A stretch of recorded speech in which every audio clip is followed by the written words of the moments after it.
compañeros y compañeras, me preguntaba una periodista de que por qué razón o qué yo opinaba sobre la movilización de hoy en día con relación al 1 de mayo. Y hacía comparaciones en términos de los miles y miles de personas que se movilizaban, digamos antes, para aquí mismo, para la Villa de Oro, y los que tal vez menos se puedan movilizar hoy. Y yo le decía que era injusto señalar cuántos trabajadores y trabajadoras se podían movilizar sin antes hacer una evaluación de cuál es nuestra realidad sociológica, política, económica de nuestro país. Y si nosotros miramos, vemos todos los partidos políticos que tienen cientos de miles de personas que votan por ellos, no movilizan la cantidad de gente que nosotros, los trabajadores y trabajadoras, movilizamos. Es así que nosotros aquí, los jubilados de la Autoridad de Energía Eléctrica, mantenemos este piquete por los pasados 5 años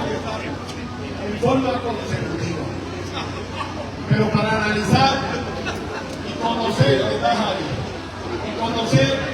cuál es la situación nuestra, cuál es la situación del movimiento obrero, y retomar lo que representa el 1 de mayo,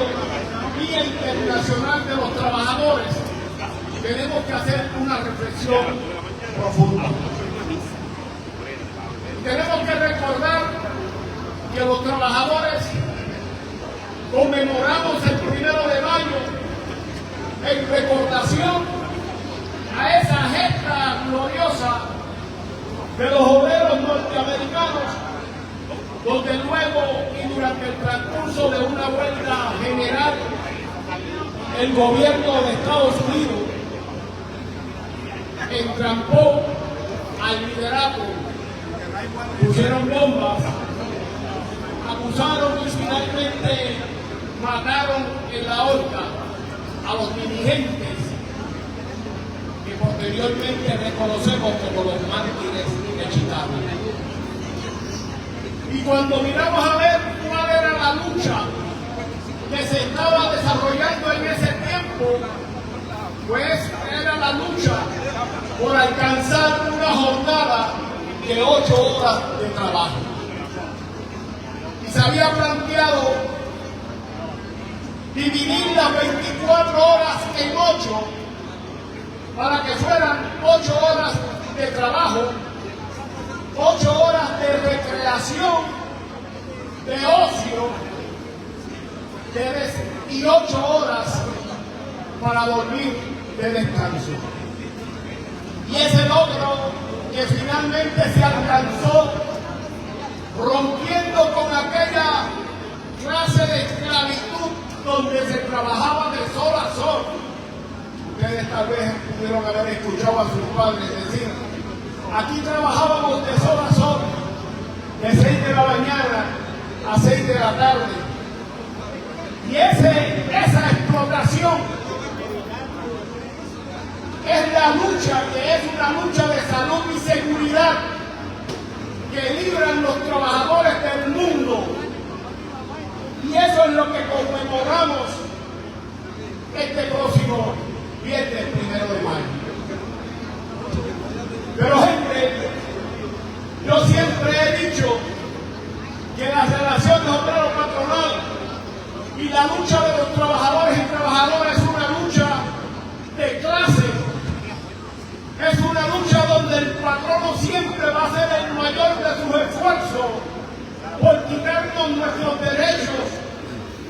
porque en última instancia el único que produce riqueza es el trabajador con sus manos, con su intelecto. Los patronos no producen nada, nos roban nuestra productividad, nos roban nuestras riquezas. Y nosotros, desde siempre, hemos luchado por tener mejor calidad de vida, por tener un salario decente que nos permita satisfacer nuestras necesidades básicas, por tener un retiro digno que nos permita envejecer hasta morir con dignidad.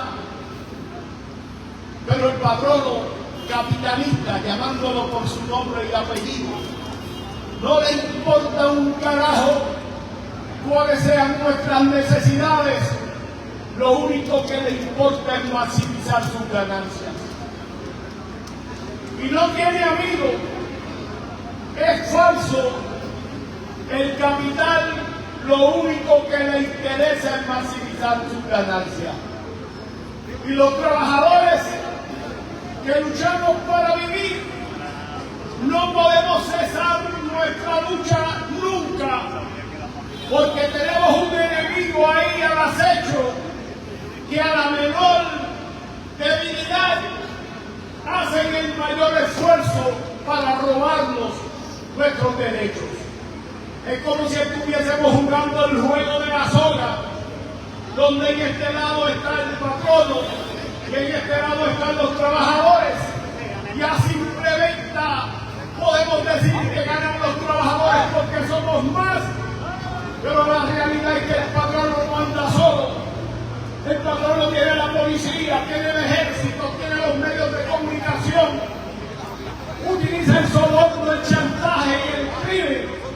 para dar más duro a la soga. Y si encima de eso los trabajadores no estamos conscientes de la lucha que estamos liderando y la necesidad de que cada uno haga su mayor esfuerzo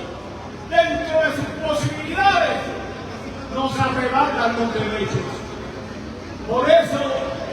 el hecho de que nosotros, los trabajadores de energía eléctrica, los trabajadores de la UTIER,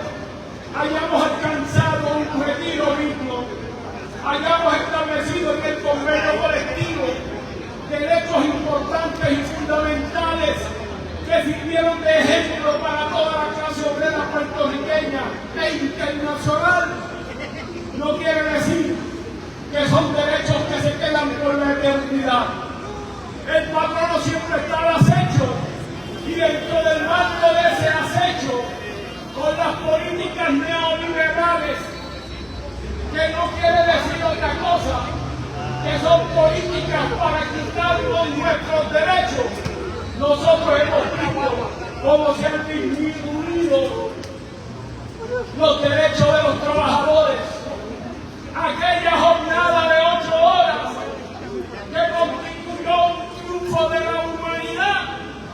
nosotros vemos como hoy los trabajadores tienen que tener 3 trabajos a tiempo parcial, que cuando usted suma las horas de esos trabajos a tiempo parcial, se convierte en las mismas 12 horas de esclavitud a la cual tenían sometida la clase trabajadora en los años, hace más de 200 años. Por lo tanto, el desafío que tienen los trabajadores y las nuevas generaciones,